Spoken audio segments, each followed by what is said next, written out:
gars yi maa ngi leen di ziar maa ngi leen di ziar leen di nuyu bu baax a baax a baax leen di ziar bu baax a baax a baax ku dugg partagé maa ngi leen di nuyu ci dimanche ji salaam salaam ziar ziar ziar ziar ziar ziar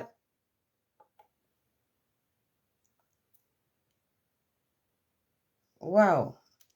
Maître Abdoulaye Wade appelle à un rassemblement de sa famille politique. Yewwi aura contribué en votant sa liste pendant qu'il vote la sienne partout. Ça, c'est pendant qu'il vote. Voilà donc gars yi maa ngi leen di ziar maa ngi leen di ziar xam naa fu mu nekk ni ñëpp ñu ngi ci législative yi tey le jour du vote ñu def 1 heure de temps bu saf live de feu coow li bari na lool ci diggante Yewwi Askan Wi ak wàllu ba man nag xam ngeen ne veille élection comme démb day bëri ay rumeurs parce que ñun on a donc cette expérience là en tant que reporter donc day bëri ay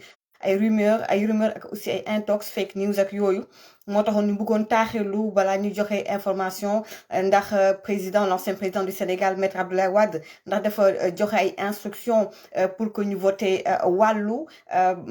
parce que les gens ils disaient que nekkul au courant des législatives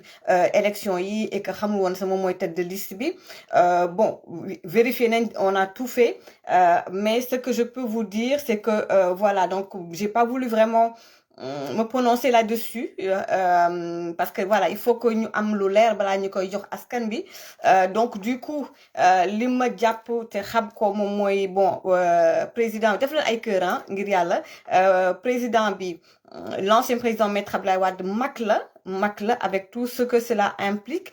voilà donc on lui doit du respect foofu la ñu mën a yem mais mag la te am na lu wér te wóor mooy am na lu bari loo xam ne ñu ngi koy def ci turam parfois du ko yëg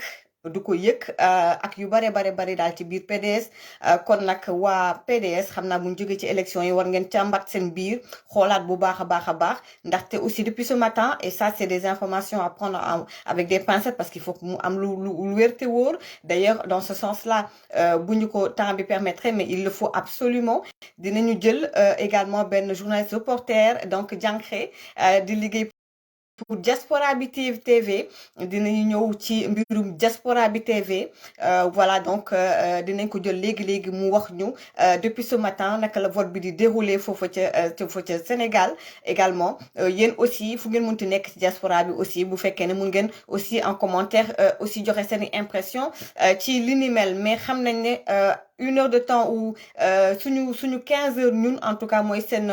11 heures je pense 11 12 15 heures 11 suñu 15 heures mooy seen 13 heures yéen man j'entendais des gens disent que taux de participation bi dafa faible donc voilà en tout cas pour revenir ci Yewwi Wàllu instant bi ni ñu bëri aussi gis nañ ne ci biir am na benn centre de vote bu nga xamante ne ni waa Yewwi c'est trop bizarre ils ont voulu faire passer le liste Yewwi occulter bu Wàllu donc coow li bari na xam naa bu ñu génnee gars yi ngeen partager s'il vous plaît na xaar leen tuuti ma am benn message bu ma envoyé voilà donc voilà ma am message bu ma envoyé donc xam naa ne coow li dina bari lool bu fekkee ne mbiri li ñu gis diggante démb ak tey ci diggante Yewwi ak tam Wàllu si vraiment les informations sont avérées xam naa ne coow li dina bari ci seen biir ñoom Yewwi ak it Wàllu voilà donc foofu la ñuy mën a yem du mu ci mën a xuus de trop mais daal jàpp leen ne depuis ce matin des gens pense que ñi ngi wax ci réseaux sociaux que ni waa Yewwi dañuy bëgg pour gars yi votel ñoom Yewwi écarter liste Wàllu PDS nag xam nañ leen ne yàgg ngeen ci politique defe naa ni waa PDS yéen kenn du leen jàngal politique tey ñii di politique ñëpp yor seen parti ca PDS la ñu jógee te président Abdoulaye Wade moo leen tàggat moo leen tàggat ci politique à commencer par le président Macky Sall donc tey jii du benn xale bu dóoru ju du xonk coy xale bu tëri xale bu të di usu bébé moo ñëw di leen ko def à l'envers voilà donc je pense que ni PDS war ngeen xoolaat seen bopp ndaxte liste Yewwi Wàllu nu ngeen di langaamu sax ci booy bi man moom laa gisut loolay wax ji voilà donc may la ma tuuti ma voilà donc voilà ok alors donc gars yi tey waxtaan bi tey nii lay tëddee dinaa njëkk ñëw ci coow li bari na ci li nga wax li nga xam ne fàtteen yàkkamti naa ko enfin ça fait presque 1 an que j'en parle ba ma gisee Bah Diakhaté di ci wax après man si la voilà teggi sama tànk xam ne l'affaire le dossier est entre de très bonnes mains parce que je le dis très sincèrement et je pense que Bah Diakhaté xam na ko ñoom Anita aussi xam nañ ko tey jii équipe la ñu war a doon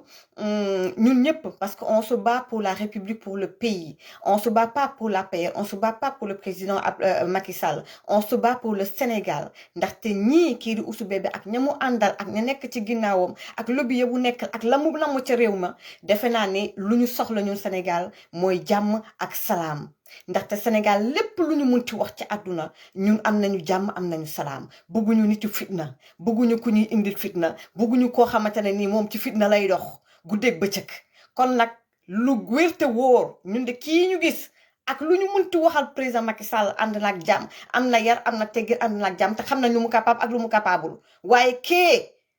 waa kër googee waa kër yaa ma di tax gee bëgguñu jàmm nitu fitna ils nous l'ont montré nekk opposition sonal nit ñi sonal witt nit ñi lii xeeñ neexut togg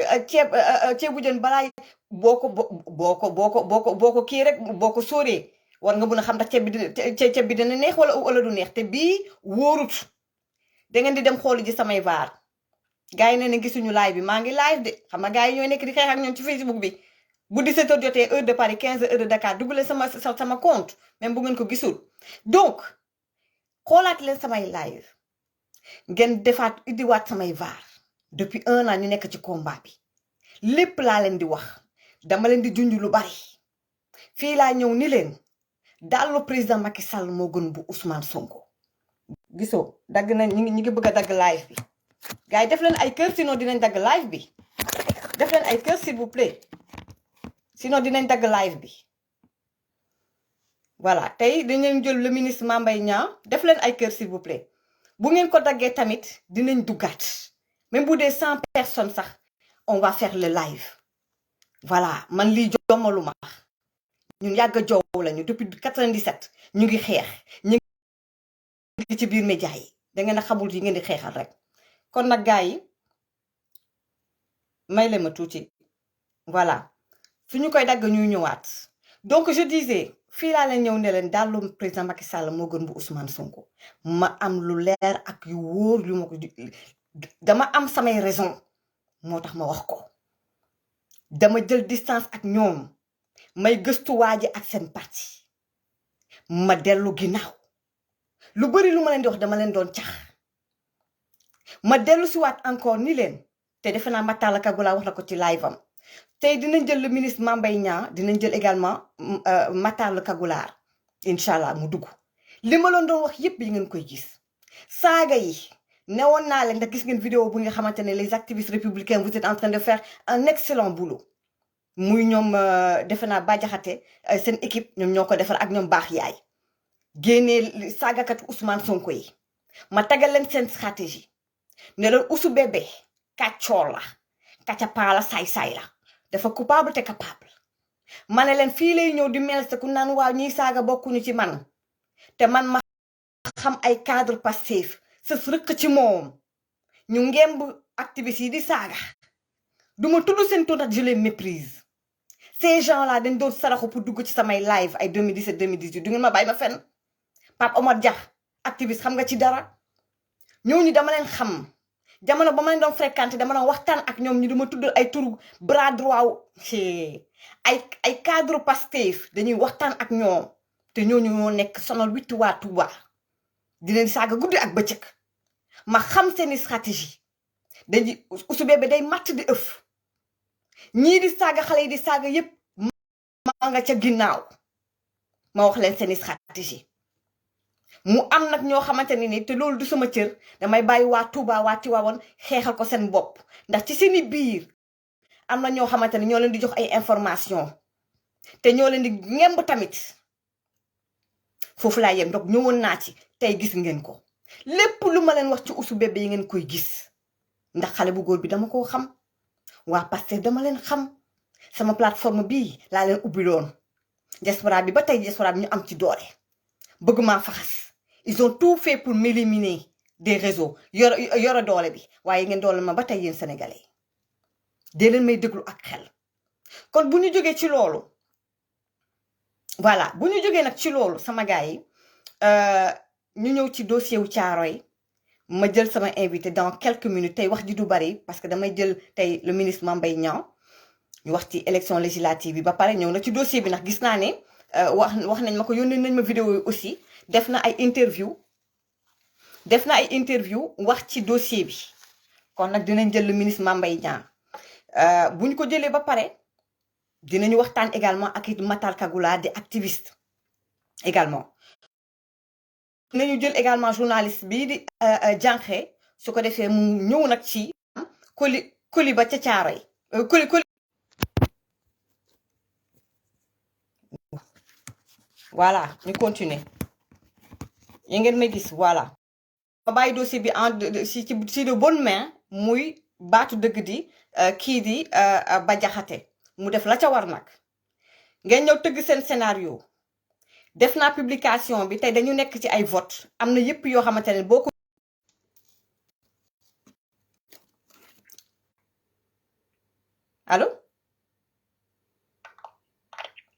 allo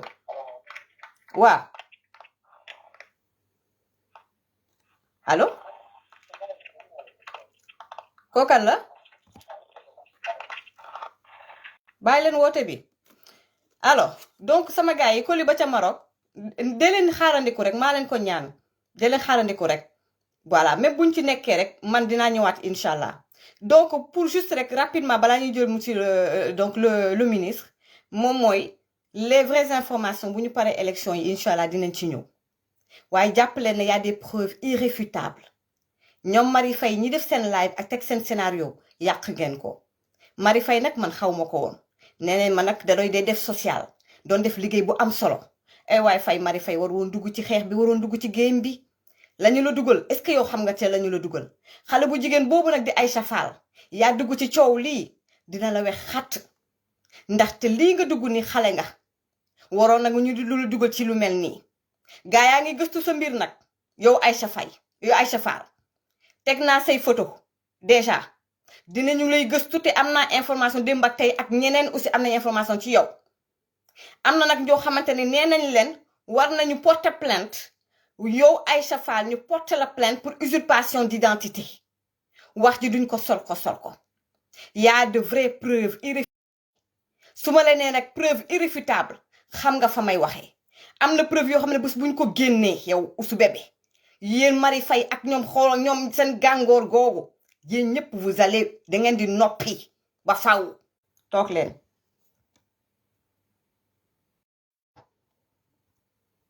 bu leen bouger de jàppee nii rek donc juste pour vous dire que ni am na information bu am solo aussi mu leen bëgg a jox balaa ma jël ministre bi moom mooy jàpp leen ne Ousou Bébé il traîne des casseroles am na jigéen ñu bari ñoo xamante ne ay jeunes filles dañoo yor ay nude te day fay xale yooyu daf leen di fay xaalis pour ñu bañ a génne vidéo yi yu ñu am ci moom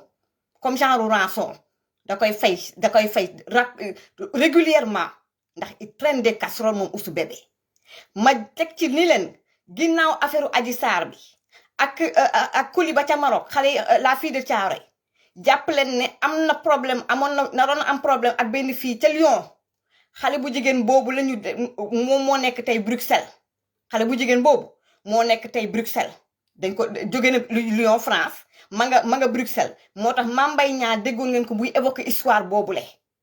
kon nag duñ ko sorxo juste rek ma ñamal leen benn dernier bu ndaw rek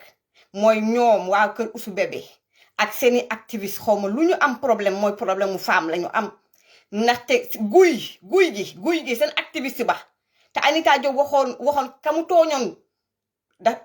ëmbalaat dégg naa temps yii ëmbalaat na fële ca Ziguinchor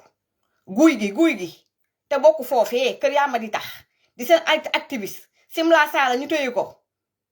déggoo leen ma de ëmbal na temps yi keneen ca Ziguinchor Anita jëlal boobu may leen ma jël monsieur le ministre Mame Mbaye Niang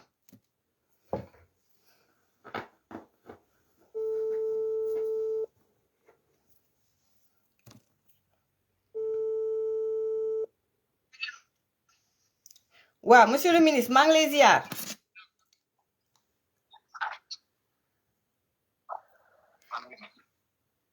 allo. xaar leen ma jëm ko woo vidéo ba xam may leen ma tuuti rek.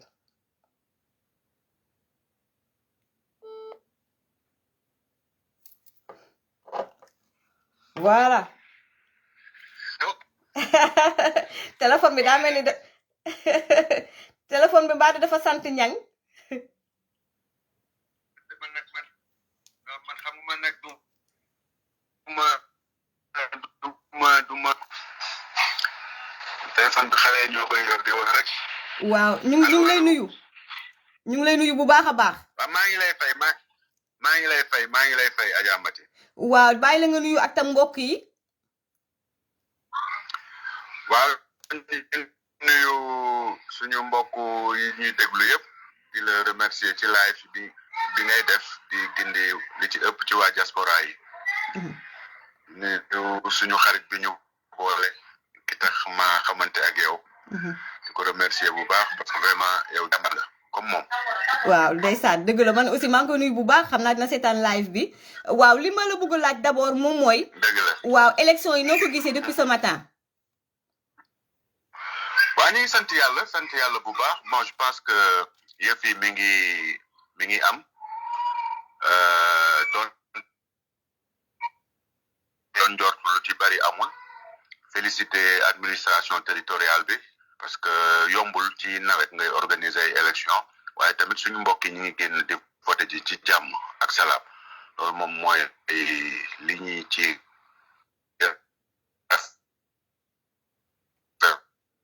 ñëpp incha allah ci kattan yàlla ku nekk nangu ni que loolu la yàlla dogal te.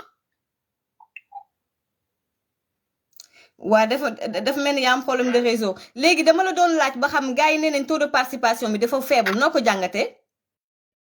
difficile defe naa li vidéo bi mooy tax mu faible buñ demoon ci. waaw. on va faire ça waaw. defe naa mooy gën a leer. waaw on va faire ça tuuti rek. c'est bon donc ñu daal di jël donc Mame Mbaye ñu woo ko directement.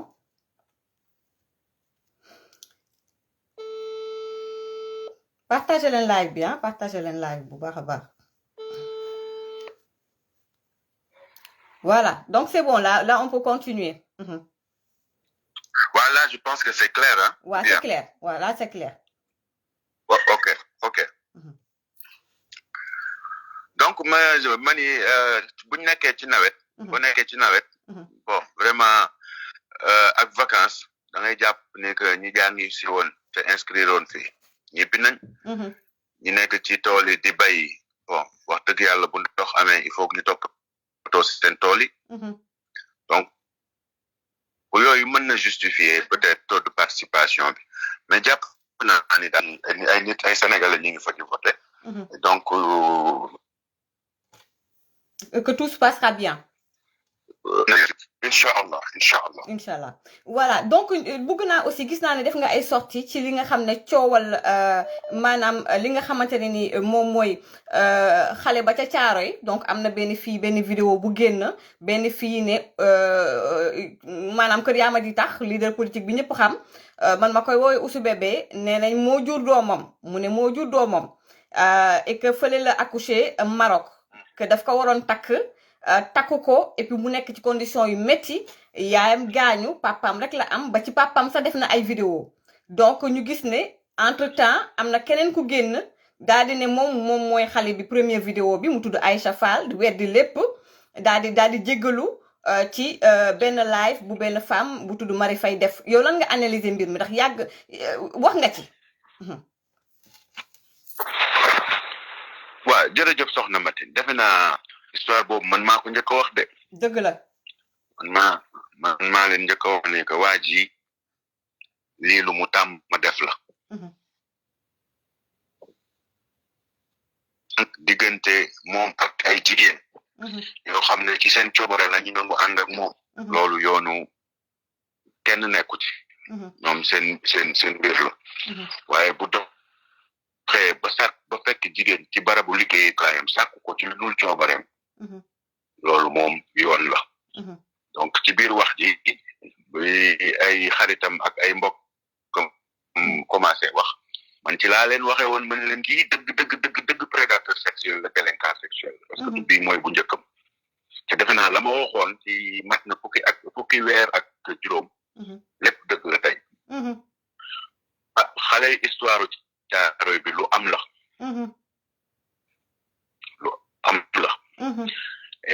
ni nga ko waxe noonu la demee def moom ci coobareem di ko nax ni ko bu yëf yi bu da yàlla mu jëlee ma takk la mu dem toog ak ay mbokam ak ay waajuram joxe kàddoom pour suturaal boppam ñu yóbbu xale bi Maroc ba xale bi demee Maroc man wax dëgg yàlla tamit yàlla rek a tax may wax ci information yi ma am ci téye ko mu commencé yor xale bi waaye ñu dem ba ci biir xëy na lu mënatu ko mbokk xale yi naan ko kaay takk mu bañ après bandone xale bi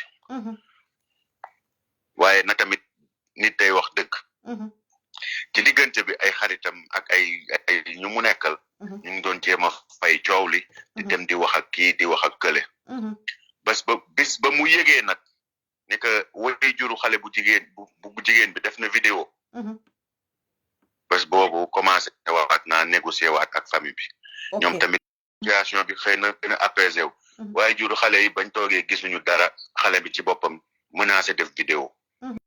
te yaa cay des parce que lii nii waa ji ku gis xam fi mu jëm weesu wul te lu na sama mbokk lébu yi dañuy faral di wax ni que kenn du fee ci wetu kuy la wuur waa ji nii mais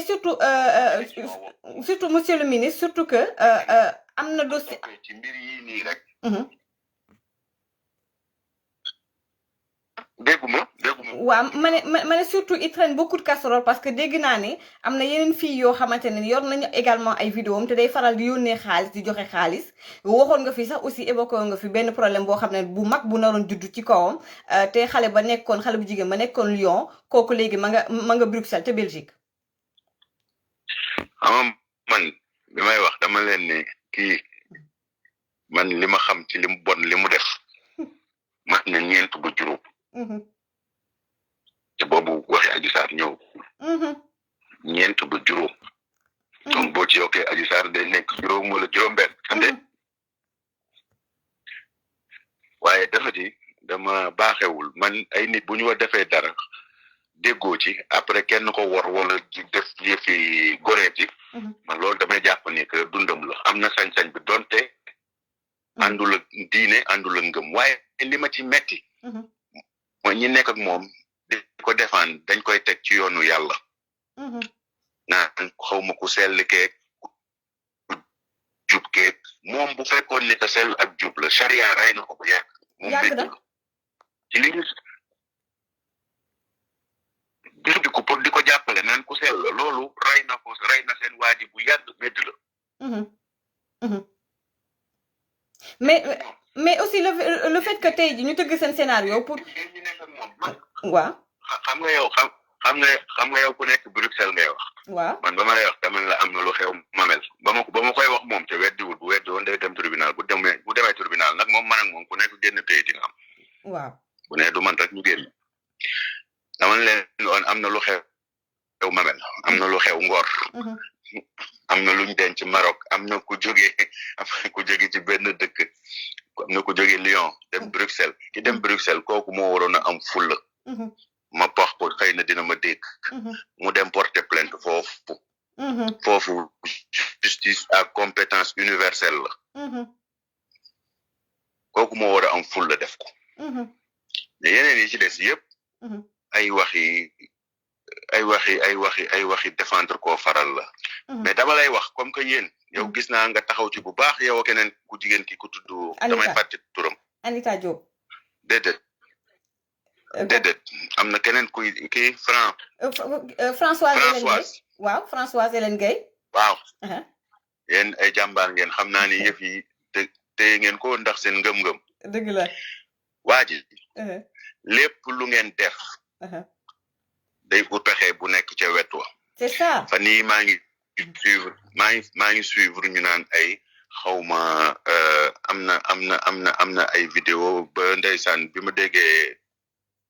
Adji Sarr mu ni moom bu amul justice day def justice su boppam gis nga ba ci loolu mettre na en lu koy contrecarrer xawma ndax yéen a ngi fàttaliku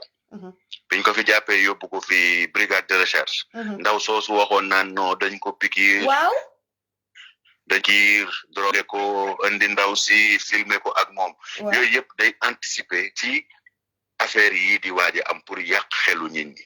gis nga bañ waxee ni que xawma lan am nañ sperme ma kay affaire yooyu gis nga ci ñoom kenn dem yékki télé yuuxu naan non buñ ñu sonal ay kay affaire ADN yéen ñëpp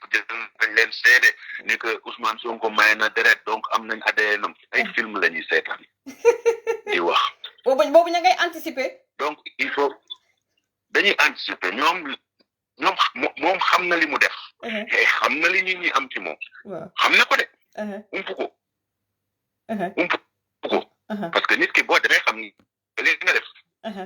boo defee xam nga li nga def donc noo yàqee xelu nit ñi ak ñoo jaxee xelu nit ñi loolu moo leen ciy jóga léegi nag moo tax bu ngeen bu yu mel nii amee kañ ko def mooy am fulla moo tax yéen féministes yi ngeen war a créer association buy dalal xelu ñi mu ko séqal am na ay victimes de toute façon moom li muy tiitali nit ñi naan leen ay waa boo génnee duñ la gëm et puis du mujj fenn man fii kenn moo fi jàpp yooyu jeex na de Mati waaw parce que dégg naa ne dafay xale jigéen ji ne leen de toute façon moom mooy doon le prochain président de un de deux mystiquement kenn mënul ko dara di leen di tëkku ba pare maanaam li nga xam ne moom moo dal victime bi nekk Thiaroye te sant Diallo ndax ki génne di wax Fall la sant Aïcha Fall alors que la vraie victime Diallo la sant papam sax vidéo yi gis ngeen ne Diallo la sant et que déggul sax olof bu baax donc moom ci boppam donc dañuy gis ne dafay tëkkuwaate waaw Mati yéen a nangu di ko topp ci ay forme Mati fan nga gis kuy def casting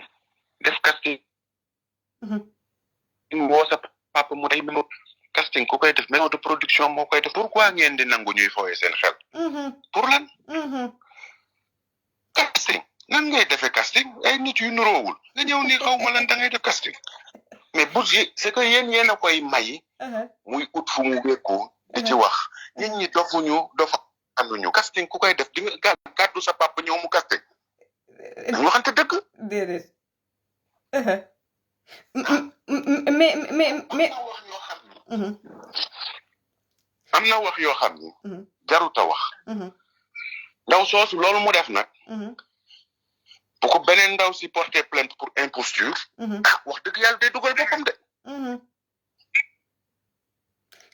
parce que am nañu nga xamante ñu ngi naan pourquoi la vraie victime mooy la fille mooy ki sant Diallo ki te dëkk Thiaroye pourquoi moom mënul génn wax et tout bu leen fàtte ne elle a aussi une fille elle a un enfant xam nga donc on doit aussi les protéger toutes les deux balaa dara di xew il faut faire les choses avec beaucoup d'intelligence mais gars yi aussi nee nañ ma aussi dafa am ñu bokk aussi ci yéen ci APR ñoo koo xamante ne ni aussi dafa lëkkaloo ak it waa kër googee xam nga donc am na lu mu génnee donc kooku sax déjà bu dee set mi ngi sa laaj ba xam leen ne gars yi xam nañ ko voilà. mais mani xaw ma ak lu ñu mën a lëkkaloo ak waa kër googu ak lu ñu mën a lëkkaloo ak waa kër googu. mais li am ba am. mooy que l'histoire est réelle et que même ndaw si ci boppam mënatu ko miim. parce que lu bari dégg nga ci lu nit ñi tey loolu mooy benn. bu fekkee ni que waa ji dafa bëgg a jubóo nañ dem rek la ci seen i problème mais li am. mooy que képp ku mu tooñ. képp ku seen waa ji ngeen di woy velmeno na jàpp ni que dara du ko ci fekk viol amul prescription. soxna si. viol amul prescription. ok fii ak 100 ans mën nañ ko tëj ci loolu. yéen ñii sumbu xeex bii nii. lim leen di tiitale loolu mënatul am ci réew mi. du songu kenn mystiquement mënul dara bu mënoon dara kon ñun ñëpp dee nañ. day wax rek day xëy diw fële la li di menacer waate xeex nag boo koy xeex da ngay def rek waaw menaces yooyu sax am na ci ñi muy yem ak am na ñu ngi koy def dëgg la mais taxaw leen li bon mooy sosal ko comme ni muy sosalee nit ñi li bon mooy tuumaal ko comme ni muy tuumalaa nit ñi mais munoo di wax lu am loo am firnde ba pare di tiit loolu moom warta am loolu moom warta am donc man maa ngi leen di encouragé di leen félicité xeexu maa ngi lay dossier bi moom bu doon du dëgg man du ma ci wax man maa ko njëkk a wax bu fekkoon daf ko doon weer dafa waroon dem dinañ ko jox bii nii ba jox ko beneen ak beneen ak beneen waaw kooku moom mën naa leen ko certifier en tout cas maa ngi lay gërëm di la sant bu baax a baax ci sa disponibilité voilà rapidement vraiment tu as donc accepté nga def interview bi et tout alors que xam nañ ne tey jour de vote la gars yi donc mi ngi noonu daal en tout cas ñu ngi lay gërëm di la sant ñu bàyyi la nga donc le mot de la fin de cette interview. bon merci beaucoup maa ngi sant ñëpp di sant ñi ñu doon déglu. di leen wax ni que ñun ñëpp ñoo bokk yéene ci suñu réew. kii ñuy jaamaar lool nii suñu ñoo bokk ak moom génération. lii muy woote. du ci xam-xam. du ci jikko du ci taxawaay. munu ci téye dara. bu dee ci xam-xam wax dëgg yàlla mës ta sax jiite service. bu dee ci xam-xam wax dëgg yàlla. mës ta am taxawaay sax buy wane ne que réew mi yitteel na ko. bu dee ci jikko li muy def yéen a ngi koy gis ñu ngi koy gis. bu dee ci xam-xam tamit nga te dellu ci amul dara lu mu leen mas a wax lu méngoo ak li am. donc nañu xool bu baax. taxawaay yi taxaw ak jàkkaarloog moom tey. defe naa jihaad la. billahi parce que c'est le vice et la vertu qui vont se confronter. billahi et lui il représente des vices. Il faut le combattre. Il faut vraiment le combattre. En tout cas, un grand merci. Merci beaucoup. Merci beaucoup. Jërëjëf. Merci. Merci beaucoup. Voilà. Gars yi ñu xool donc rapidement. Donc Matar le Cagoulard également. Voilà. Et j'espère que vraiment que vote bi dina jàll ci jàmm ak salaam man côté boobu daal moom moo ma xaw a kii tuuti rek parce que ñii ñu ko sekkal ay saay-saay lañu ñu xool Matar le Cagoulard su ma mënoon sax yónnee message maanaam message ci biir écran bi parce que live bi mu def gars yu bëri dañu maa yónnee donc dañ ma yónnee donc vidéo bi Matar maa ngi lay ziar est-ce que tu peux m'envoyer benn salut ci biir écran bi ma mun la jël directement wala maa ngi lay ziar. ok waaw delloo ziar. mais maa ngi seetaan sa benn live dama ree bay jooy parce que damay def live di aalu boobu laa gis ci yow parce que waa ji non am na ku ma wax démb ne ma def est-ce que sax du yow ne ma président Macky Sall ku mën a muñ la en fait parce que ñun ak lu ñu xam te moom la mu xam moo ëpp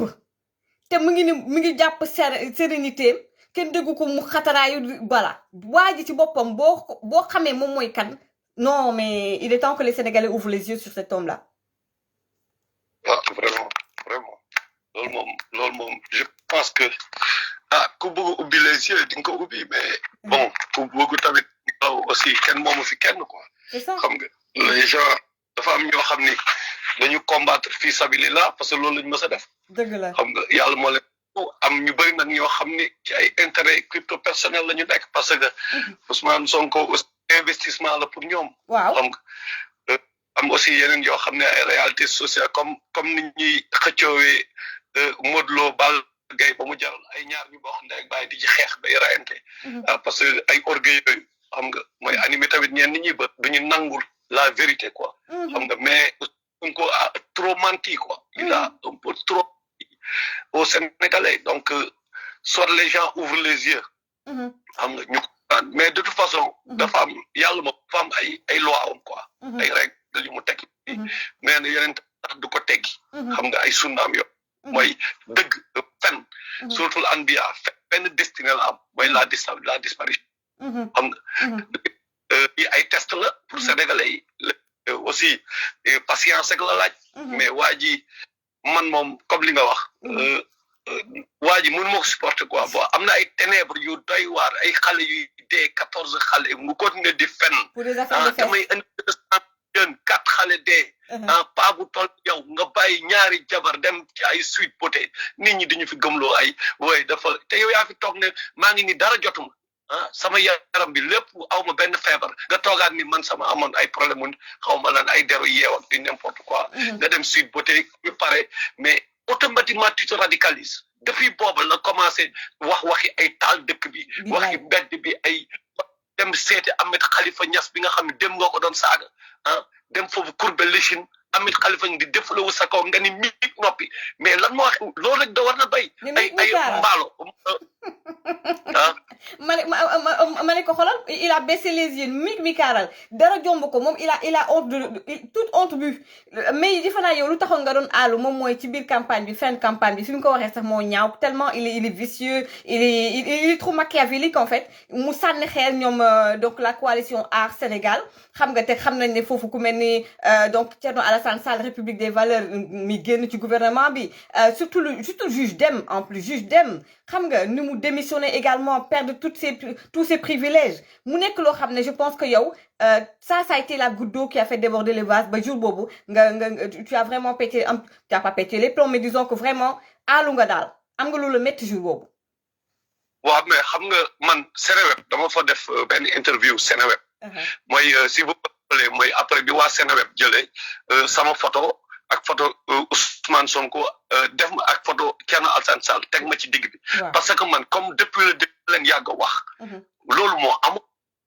xam nga mooy par rapport ak moom ak Thierno Alassane Sall. mais Thierno comme bugul ñàkkal ba moom fayda. te wane na ko ne mépris pour waa ji mujj na wax parce que heureusement sax bi Ousmane Sonko ñëwee saaga ñoom juge dem ak ñoom Thierno Alassane Sall ak ñoom waa aar yeeg ñoom Thierno Bocoum ak yooyu. heureusement bi mu leen manqué à ce point parce que ça a permis man personnellement pour nit ñi xam ni li ma leen waxoon moo am quoi. premièrement par rapport ak lu tax Thierno àndul ak moom damay wax ak waa Pastef ils me disent que waaye gaa mi Thierno dafa bañ Ousmane Sonko c'est Ousmane Sonko moo leen fen moo leen raconté du n'importe quoi ne leen Thierno ku bon la Thierno nangam man ma xam li xew loolu moo indi au début sama jàppale Thierno moment yooyu en fait dama doon jàppale rétablir une vérité ay fen yu fa kii yu xam Ousmane Sonko moo ko répandre xam nga donc qu'est-ce qui s'est passé moom dafa def Atepa parce que dafa daan def fréquente kër Thierno Alassane Sall moo nga fa woon 24/24 daan nekk ok léegi nag ba ñu waxante Thierno ne ko man xam naa ni peut-être duma jàll ci parrainage yi Macky daf may téye léegi bu kiiwul man dinaa la jàppale ok léegi ñu waxante loolu mais ci diggante bi mu ñëw commencé liggéey ak Atepa jël xaalis ci Atepa te moom à la page 138 de son livre chronique d'une spoliation foncière moom moo fa ne Atepa Franck Timis Atepa moo dugal Franck Timis biir Sénégal xam nga dañ leen vérifier page 138 de son livre ci dernier paragraphe bi nekk ci suuf Thierno Alassane Sall mais man dama porter plainte Atepa parce que y avait des problèmes ay bon yéen seen autre histoire 400 millions yoo xam ne Atepa mais daf ko yoral Sénégal moom warul woon mën naa ne dafa kii Sénégal daf ko jël ci alalu Sénégal mu Thierno porté ko moo ngi ci livre am dem na livre bi wala ci interview bi yooyu léegi Thierno ne ko man contradiction la man may ñëw di la soutenir yow ngay ñëw di soutenir ñoo xam ne c'est des ennemis de la République ba pare bind ko ci livre solution il en a parlé comme ni nga wax nii d'Atepa moom moo tax ba Franck Timis dugg Sénégal et tout et puis mu ëlbatikuwaat encore voilà. non dañ ciy profiter waa Pastef bi il faut parce que man il faut leeral ko c'est chronique d'une spoliation foncière. livre Ousmane Sonko bi tudd chronique d'une spoliation foncière. foofu la ko def. ok donc moom après. moo kii plutôt Thierno déjà lui a posé la question pourquoi ngay jàppale Atepa xam la ko tontu. grand dama soxla xaalis. ok te man xam naa xoolal bësal point foofu point virgule parce que man 2019 man xamoon naa la vraie raison lu tax ba Thierno Alassane Sall àndul ak Sonko te li nga wax ni damay confirmer dëggal li nga wax mais mënu ma ko wax moment boobu parce que ñu ngi doon dugg ci biir présidentielle bi et tu as parfaitement raison moo tax ba Thierno Alassane Sall maanaam jàppalewul kenn ci candidat yi parce que il devait voilà dafa waroon jàppale Ousmane Sonko. mais loolu daf ko ni man samay nit de du ma leen wax ñu bañ la jàppale. mais man personnellement duma la jàppale. xam nga parce que damay ko ci samay principe. léegi beneen bi mooy Thierno Alassane Sall il a les textos dem leen ngeen laaj ko. entre ki sant ñaala ki créé Jotna TV. ok mais dama leen wax man li ma révolté ci waa ji depuis le début quoi yooyu laa leen di wax quoi pour wane que waa ji c'est un faux c'est un menteur c'est un manipulateur. mu ñëw bu ñu wax sax waxee parce que man loolu moo ma connecté d'abord loolu moo tax au début bi ma xamee histoire ma ni mais kii Thierno Alassane Sall. loolu moo tax may gën a intéressé wu ci moom. gis ni mais waa ji il s'est pas révolté j'ai mené mes enquêtes xam lépp. léegi moom waa Jotna TV ñoom seen ki sant ñaa xam nga Thierno moom ñëpp a ko respecté même moom dafa respecté Thierno. waaw dégg ngeen li muy wax parce que nit kuy dégager lumière moom. ténèbres yi tout le temps da ngay am ci kanamam ci ginnaawam nag bu la neex nga wax lu la neex. mais kenn amul à l'unanimité. depuis ñoom Macky Sall ba Abdoul Mbaye ñëpp amu si kenn koy mba ci moom kuy wax ni Thierno Alassane Sall nit ku bon la. bu nekkee rek yàlla moo tax ñi mu dem nag mu yàq seen deret ci ñoom nag ah te c'est pas y a pas seulement Thierno Alassane Sall y a ñoom juge mais autres tamit y a beaucoup de Sénégalais yu baax. xam nga Sénégal su balaa ñuy wax ni way da ngay foog man je ne suis pour aucun parti politique. Amine donne pas je suis membre d'aucun parti politique. Ibrahima Fall laa jàppale après Ibrahima Fall ma xaw a découragé Ousmane parce que ni ñu def Ibrahima Fall. Ousmane Sonko ñëw ma am ci yaakaar mu décevoir ma xool Thierno Alassane Sall ma ne ok au moins am nañ beneen Ibrahima Fall. ok parce que je fais des enquêtes maintenant pour revenir ci affaire Jotna TV bi gars yi dañ ko invité. ok dañoo invité Alassane Sall Jotna TV ki créé Jotna TV la ñaala Lamine Niang je sais pas ki nekk Canada. waaw laaj leen Thierno Alassane Sall dam leen ko ñaan ngir yàlla moom dit la boo xam ni même bu Sonko déconné wul woon nii. mooy njombi bi mu def. Thierno du doon mës a wax malgré li mu yor yëpp te yor na yeneen bomb yu gën a garaaw parce que bëggul abaissé wu ci niveau Sonko quoi léegi gars yi invité Thierno ñu ne nañ jaar seen télé bi right léegi ba last minute Ousmane Sonko ne Thierno du jaar seen télé mooy Jotna TV bi man ma yëg Ousou Bébé dafa hypocrite te mën a jowaate ma may la boobu ar ma wax la ma jot information bi ma def live ma wax ci ma ne vous êtes des hypocrites automatiquement xam la lañ def ñu xam ni képp naa leen ñu ne non du woon Thierno El Malick la xoolal ñu préféré sacrifier El Malick mais non du woon Thierno quoi waa ji si boppam dafa ni Thierno ci kaw la jóge mais léegi xam nga la moo si grave c'est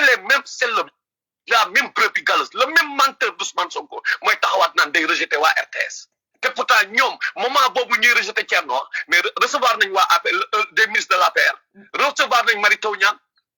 waaw donc moom problème am mooy dafa xamoon ni parce que c'est ça que j'ai découvert bés bu nit ñi xamee kan mooy Thierno Alassane Sall bés bu ko nit ñi xamee Sénégalais découvrir ko. xoolal moom li muy woote ci ay valeur ci Thierno la nekk côté njàng côté njub côté constance lépp moo tax mais ma ni pourquoi cet acharnement sur Thierno beneen bi mooy bi Thierno génnee livre am Thierno bi mu génnee livre am mu envoyé ko 51 jours faalewul Thierno ba jour bi Thierno newee suba lay kii de dédicace am suba la koy def mu invite toute l'opposition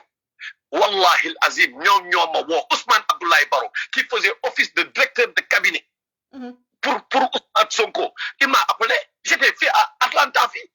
muy ay aux environs de minuit fii États-Unis mu ne ma mais Matar mën nga ñu arranger dimbali ji pour Thierno invité Sonko ko texto sax baax na après jour boobu ñoom ñoo yend ñoom ñaar Thierno Ousmane Abdoulaye Baro ak Ousmane Sonko ñoo yend ok donc ñoom ñoo teg deal bi xam nañ dafay flagrant bu ñu ñëpp ñëwee moom ñëwul te day ragal par rapport ko Thierno xamal léegi ñoom ñu woo ma ñu ne ma naa leen dimbali pour Thierno invité ko même bu tekkee texto baax na ma ok man ma woo Thierno parce que man moment boobu maa ngi gis anyway nañu jéem a xool jubóo quoi xam nga amul problème ci yéen bee nga xam ni waa ji waree ba léegi ma def li war a def ma ni Baro ok xaaral ma woo Thierno Ousmane Abdoulaye Baro déglu leen baax xam moo doon directeur chef de cabinet dem leen ngeen interpeller ko ngeen laaj parce que gëm naa ni di ko ragal yàlla la ni koy dox ci diine la loolu laa gëm dem leen ngeen laaj ko ok ku ci weddi demal nga laaj ko les gars bi ñu ma koolee ma woo Thierno wax ko man Thierno ñu waxtaan ba après comme il faisait ay 5 heures du matin Sénégal parce que jotuma ko sax après moom moo ma rappelé il faisait 5 heures du matin Sénégal environ 5 heures côté ay suba gi bon ñu waxtaan ci après ñu ne ok parce que Thierno aussi ñàkkul fayda quoi daf ko envoyé livre bi dédicacel ko xoolal faale wu ko waxu ko tooy na waxu ko jor na Thierno tey boppam léegi nag ci loolu la ñu discuter est-ce que war na ko invité et tout bon léegi ñu ne grave mais Thierno ok instant bi dafa teel foofu xam naa maa ngi jégalu léegi grave après bon peut-être ci kanam man dina fekk bu ma yeewoo quoi xam naa yéen na kii mais damay war a teel a yow parce que loolu bi ma nekk dama war a teel a yow anyway ay 4 heures du matin man dinaa la jéem a woowaat xam nga ñu eggali waxtaan bi quoi xool ni ñuy def léegi nag man dama biddanti bi ma biddantee ma message ma yeewu ma jot benn message WhatsApp kenn ci proche Thierno yi am naa ñoom waxtaan nañ ci en interne kooku moom dafa ñun d'accord ñu gain bi ëpp ñu fulla kii mooy kan et puis il joue à des lépp lu mu def xam leen ni am na lu nekk si ginnaaw ñun mais quand même ñëwoon na ci kii wu livre bi je pense non alal fa laa jëm man dama toog après man ma yónni ñoom Meuse parce que ñoo ngi taxawal 313 ma yónni Meuse ma wax ñoom Karbala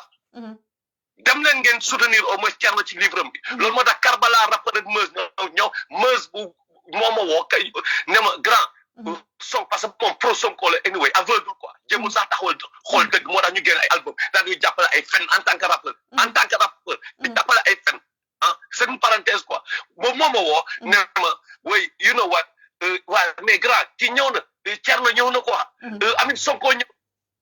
léegi ok ma kontaan ma ni anyway graaw ma toog ba mu yàgg ma dégg discours Sonko mu ne way man invité wuñ ma sax mais Sénégal moo tax ma ñëw nangam mais dafa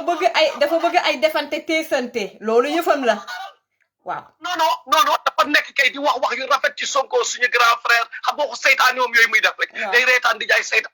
suñu grand frère xam naa sax li ma invité wul omission la mais Sénégal moo tax ma ñëw ci après nag xool day doon ay flèche ba pare soog a ñëw nag di jay automatiquement j'ai fait un live dem ngeen vérifier live bi sama pa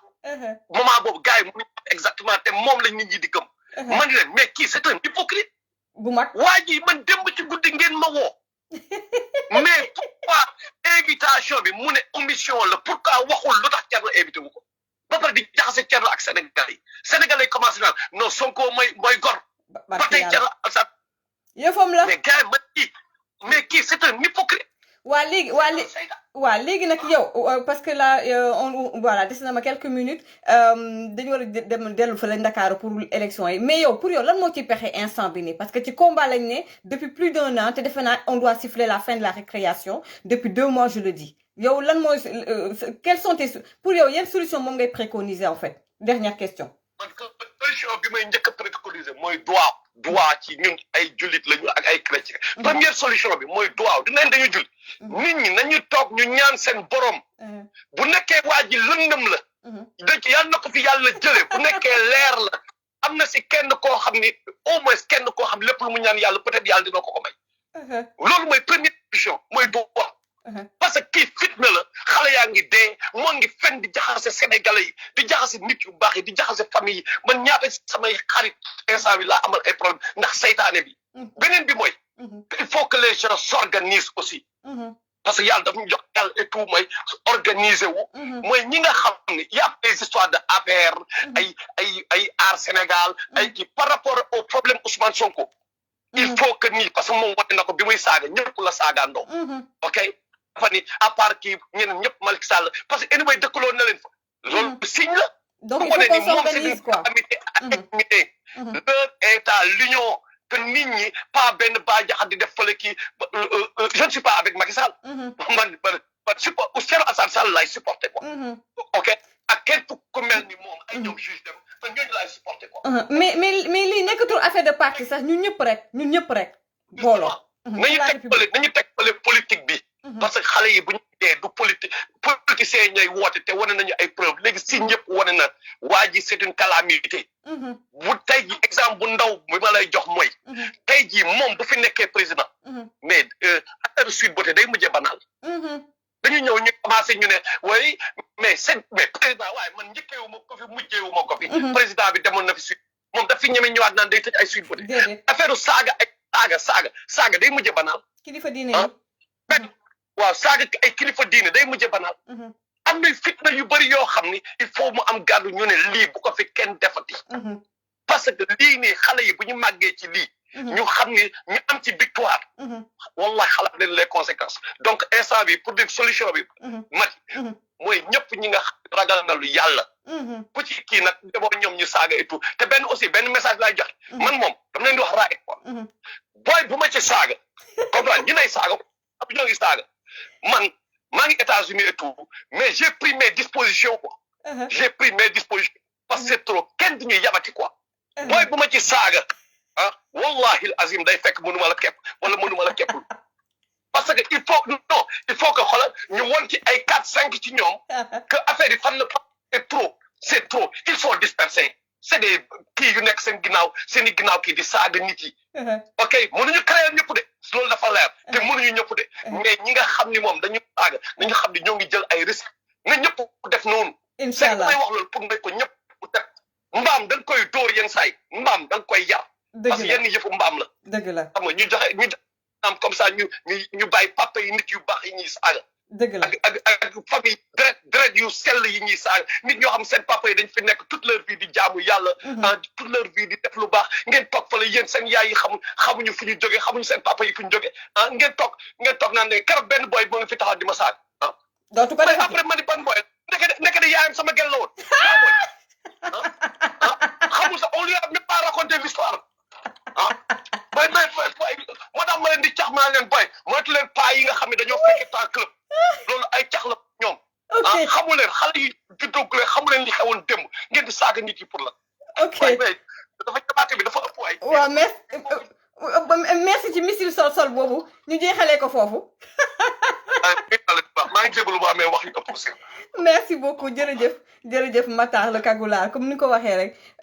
nee na booy bi ko doon saaga ba mu gëstoo dafay investigation ndekata yaayam gelam la woon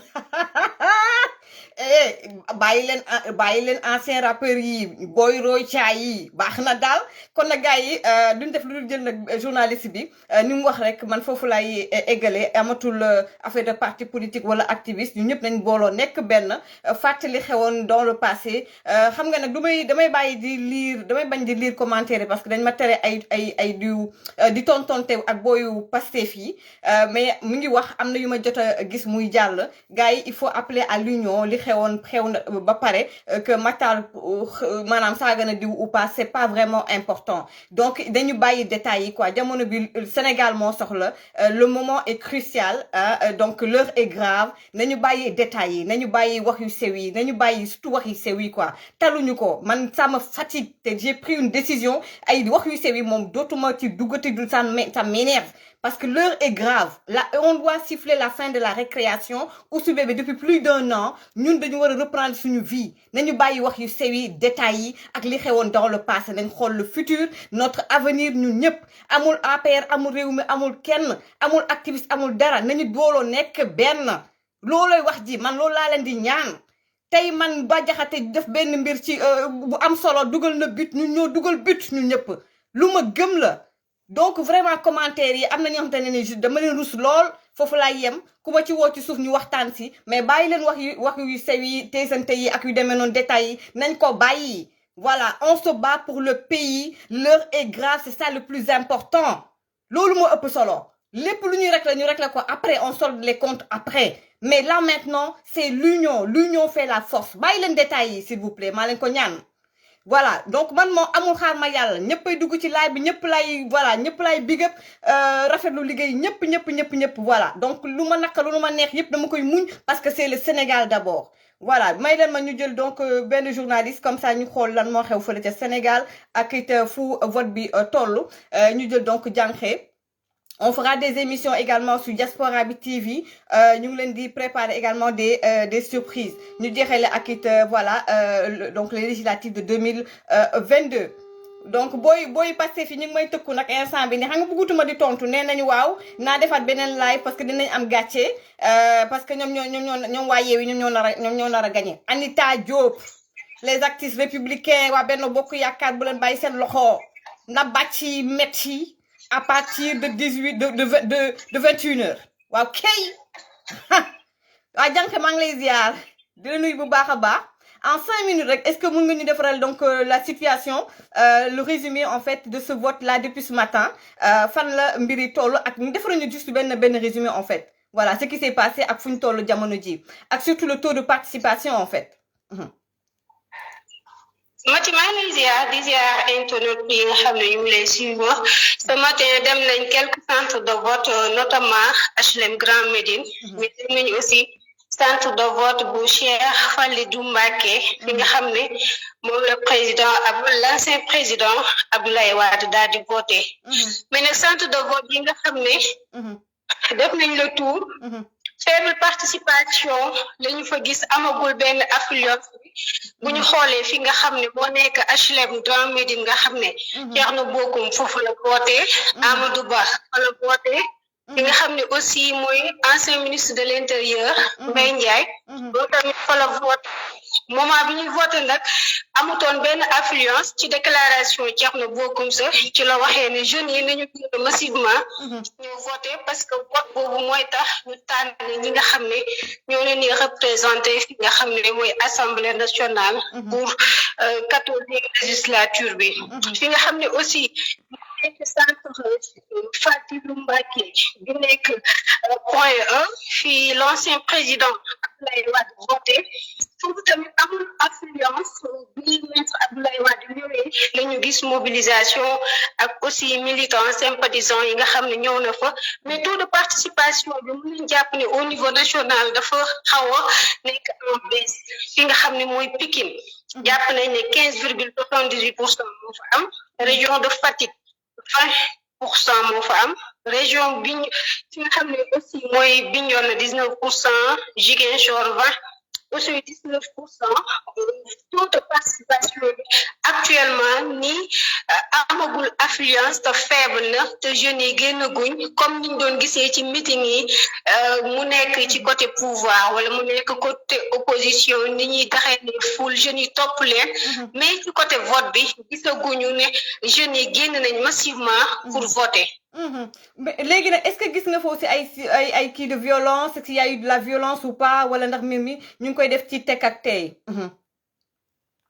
ñun fi ñu dem nemmeekuñ fa benn violence déjà observateurs yi ñu ngi def seen liggéey ni mu waree ñi nga xam ne aussi ñu ngi voté ñu ngi dem di vote parce que gisuñu fa sa nit ñu bëri pour le moment ba ñu nemmeeku violence ñaari centre de vote. Par contre nag ci réseaux sociaux yi di nga gis ay information yoo xam ne dañ koy véhiculer mais tant que aussi amoo source bi wala amoo info bi à 100% doo ko mën a confirmer mais ñun fi ñu dem def tour amul violence te it amul benn affluence bi nga xam ne jeunes ñu ngi ñëw di participer ci vote bi. Voilà, merci beaucoup vraiment pour ce résumé là te résumé moom nga ñu defaraat machallah jaraw lakk jigéen ñi surtout les jeunes reporters la gente féminine maa ngi leen di encourager bu baax a baax merci beaucoup Dianké merci. Voilà donc mu nekk journaliste di liggéey ak man ci Diaspora bi TV comme je vous l'ai dit bu ñu jógee ci élection yi dinañu def yu bari ci Diaspora bi TV inchallah rabbi kon nag gars yi voilà Nina Diop waa Kodas la defe naa ak it aussi Mola Morgan Bershka aussi Kodas la maa ngi koy ziar bu baax a baax Anita Diop sama xol sedd na surtout buur doomu Medina ndeysaan ci États-Unis maa ngi lay ziar sama kontaan naa ci yow baax yaay aw ma sa fay machallah di la nuyu bu baax a baax di leen di remercier ak ci baatu dëgg ba jaxate di leen di ziar bu baax a baax ñoom Abou Kane l'union fait la force man loolu lay ñaan Ami Fall voilà donc maa leen di remercier bu baax a baax c'est vrai que ne tey je vous le dis je suis un peu stressée parce que bugguma dama xam waa ji ki ñu ko sekkal dafa capable coupable te il est prêt à tout et je le sais donc j'espère que tey ji bu fekkee ne bàcci donc commencé na ba Benno Bokk Yaakaar gagné j'espère que dina am la hauteur la grandeur je devrais dire donc reconnaître donc ñoom seen défaite et que ñu may ñu jàmm et que duñu indi violence ak nu munti demee rek résultat yi nu munti demee rek que le Sénégal mun nañ ci génn grandi vraiment et que jàmm na wéy ci suñu réew voilà man côté violence bi rek man côté boobu moo ma xaw a inquiété depuis hier soir je devrais dire et même tey toute la journée ba léegi ni nekkuma trop parce que voilà dama xam nu mu capable yal na yàlla sàmm Sénégal yal na yàlla sàmm Sénégal yal na ñu yàlla musal ci Ouzou Bébé ak it ay pexeem kon nag gars yi axe du mal waaw axe du mal da nga tardé tey live bi ñoom asubee yéen ñëpp kontaan naa ci yéen je vous suis avec beaucoup de plaisir kon nag gars yi ñu joxante rendez-vous maa ngi Ferenkulaay ci page yi ñoom Anita Diop ak ñoom axe du mal waa ñu xool nag fii guddi ba xam lu yàlla di def voilà donc kon nag gars yi jàmm ak jàmm man nee naa lu naqari Ouzou Bébé neex na ma te defe naa ni tey Benno Bokk Yaakaar tey mu gagné loolu mooy njëriñu Sénégal je le dis en tant que citoyenne sénégalaise et je le pense sincèrement j'espère vraiment bu ñu yàlla bëggee dëgg Sénégal te defe naa ni yàlla bëgg nañu lool ndaxte Sénégal ci Afrique de l'Ouest defe naa ni mooy pays bu gën a stable kon touchons du bois defe naa ne yàlla bu ñu bëggee vraiment yal nañu dimbali ba Benno Bokk Yaakaar ngeen gañe am ndam lu leer nañ ca kaw Ouzou Bébé ak gàngooram voilà ñu gëm yàlla nañu nag lu ñëw rek ñu dékku ko waaye de loolu lay ñaan yàlla te di ñaan yàlla waa Aar Sénégal coalition Aar Sénégal yàlla na nekk principale coalition d'opposition parce que vous êtes des républicains vous êtes des hommes et des femmes de valeur vraiment vous êtes des personnes très responsables des politiques une opposition républicaine moom la ñu soxla cette page là de Ouzou Bébé on doit la tourner à jamais et je le dis avec beaucoup de sincérité jàmm ak jàmm que la paix règne au Sénégal vive la paix vive la République jërëjëf jërë ngeen jëf sama gars yi là je suis un peu émue là bye